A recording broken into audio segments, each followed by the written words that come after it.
Today I'm making my favorite chicken broth. I'm going to actually make a chicken broth and a vegetable broth. It's really simple to make and it takes just a few staple ingredients, both recipes, so let's get started.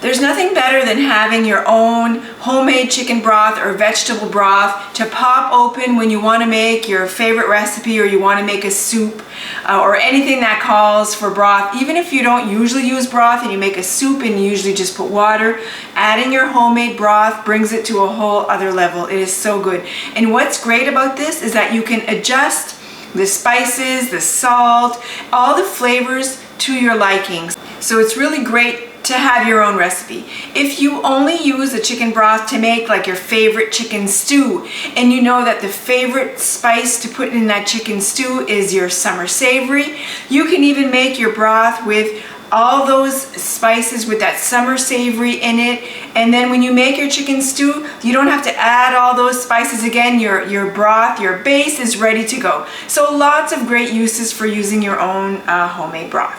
It's really simple to make and it's just a few key ingredients. So each recipe that I make has one chicken carcass, so the carcass of a chicken. You can get those from your butcher sometimes, or like a meat shop, a meat cutter, or you can buy yourself a whole chicken and remove like the majority of the meat and just save the carcass. So each recipe has one chicken carcass, 8 cups of water, 2 carrots, and it says to peel and to chop, but these are my garden carrots. I know they're the peel, there's no pesticides, there's nothing in it. I'm just gonna scrub them clean, chop them up, keep it simple. 2 celery stalks, and you leave the leaves on, so it's just washing them and cutting them up.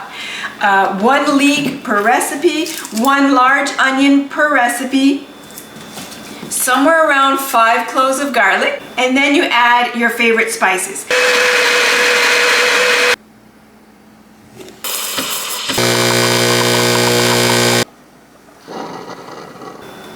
Now when it comes to making the vegetable version of this broth, basically, of course, you're going to omit your chicken, but all you add is you're going to double the celery, you're going to double the carrots, 1 large potato, and 1 apple per recipe. Now I know I said 1 celery stalk, 1 carrot, and you must be thinking, well, you've got a lot more than that. And that's because I have 6 chicken carcasses to make this broth with. So I'm doing the entire recipe times 6. So for the spices that I'm going to be using, it's going to be, I use rosemary and thyme, I use peppercorns, bay leaves, and pickling salt.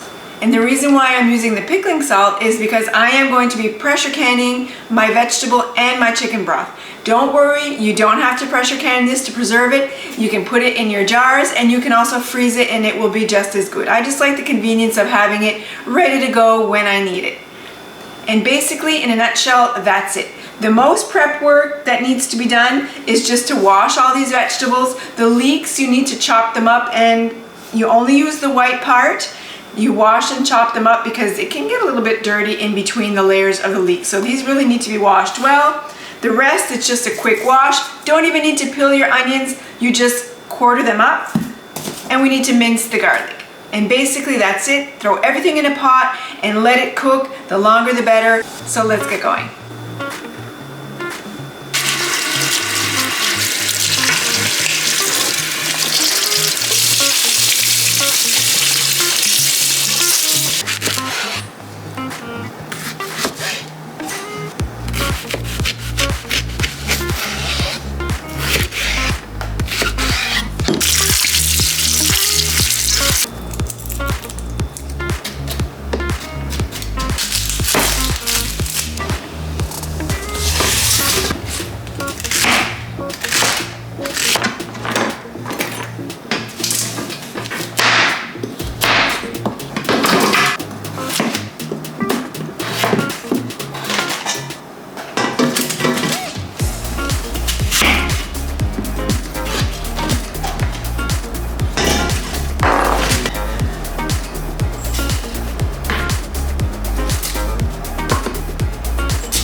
Now that I've added all my ingredients to both pots, I'm gonna move this over to the stove and then add the water. Like I said, it's 8 cups of water per recipe, if you wanna say. So that's gonna make at least this one really heavy. So we'll add the water over on the stove.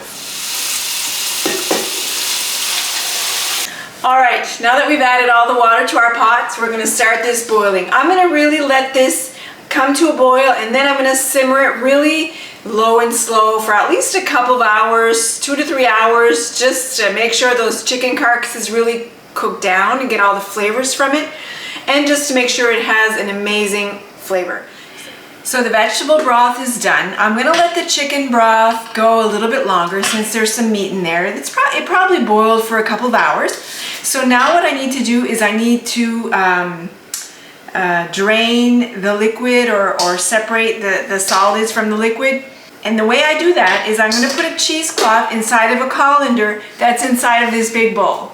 So it's really hot, so you got to be careful. And like I said, I'm going to be pressure canning. So I do have my pressure canner heating up on the stove behind me. Now you want to be really careful. It smells incredible, and I did adjust the seasoning.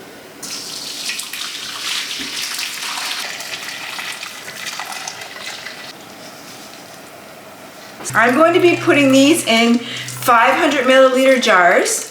All right, so all that's left to do is to put the broth inside of the jars. So the jars are heating up inside the canner, so let me go get a few of those jars.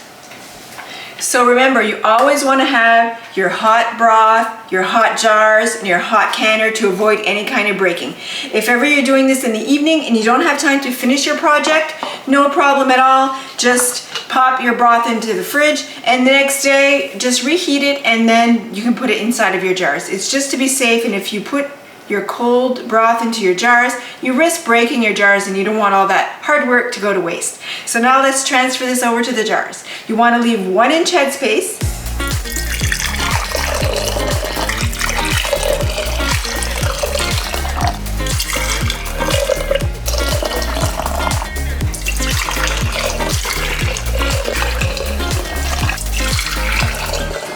Once your jars are full, you want to make sure to clean off the rim of your jars.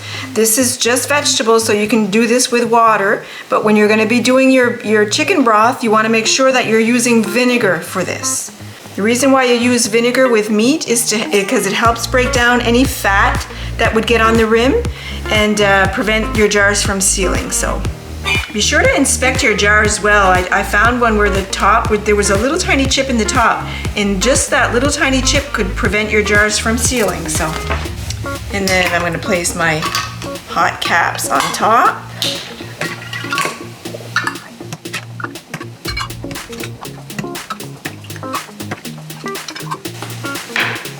And then you want to place your rings on your jars just fingertip tight.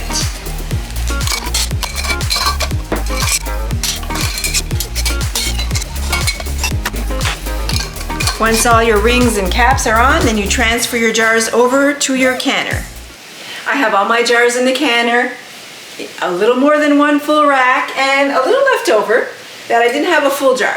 I'll probably save this and sometime this week make some rice and cook it with the broth, or I'll find something to use up this delicious broth. It really smells great. So now I've turned up the heat. So we have to start building the pressure in our pot. Make sure, as usual, that all the parts are moving well, that nothing is clogged up. We're going to put the cover on. And now we start building up the pressure in our pot. So we need to bring this to a boil, and then we're going to have to vent it for 10 minutes. So once this gets to a really big, hard rolling boil, this little button's going to pop up. We vent it for 10 minutes. After that 10 minutes are up, we will add our weighted gauge to the pot. Bring this pot to 11 pounds of pressure. 11 pounds of pressure for me because of the altitude that I live in, so be sure to check out what altitude you live in to make sure that you bring your pot to the appropriate pressure.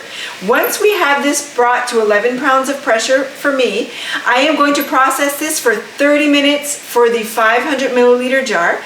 If you're putting this in 1 liter jars, you will have to process this for 35 minutes. So the only difference with this and the meat, surprisingly, the meat is a little shorter processing time. For the chicken broth, The 500 milliliter jars need to be processed for 20 minutes and the 1 liter jars for 25 minutes. So let's get this pot going. Let's bring it up to a hard boil. So I just want to say a little side note. I will be doing the exact same process with my chicken broth as I did with my vegetable broth. The only thing I'm going to do a little bit different is that I am going to leave my broth in the fridge overnight so that tomorrow I can skim the fat off before I process them in my jars. Be sure, if you have a large pot like I do, to portion your pots. Don't put that in the fridge like one big pot. Your broth may not cool down to a safe temperature if you leave that in one big pot. So we always want to talk about safety. So be sure to portion out your broth before you put it in the fridge overnight. And then you can skim the fat and process it the same way by just adding a little bit more time. Oh, we're at pressure. Time to time this for 10 minutes so the pot can vent. We have vented the pot for 10 minutes. Now we start building the pressure. We time this for 30 minutes. So the time is up. We're going to turn the stove off. And if you can't, if it's too heavy, leave it where it is.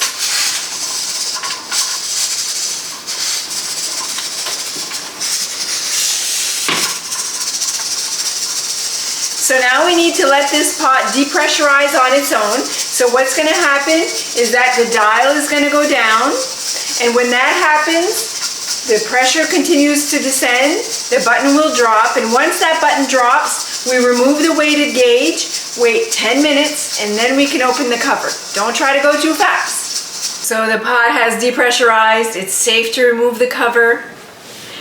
Flip the cover away from your face because there's still a lot of steam in there, just to be sure that you don't burn yourself.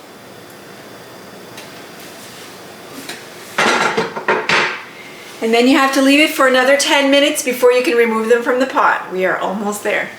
All right, so the 10 minutes are up. Time to remove these bottles from the pot. Be very careful. So I have 11 jars of vegetable broth, and tomorrow I will finish up the chicken broth.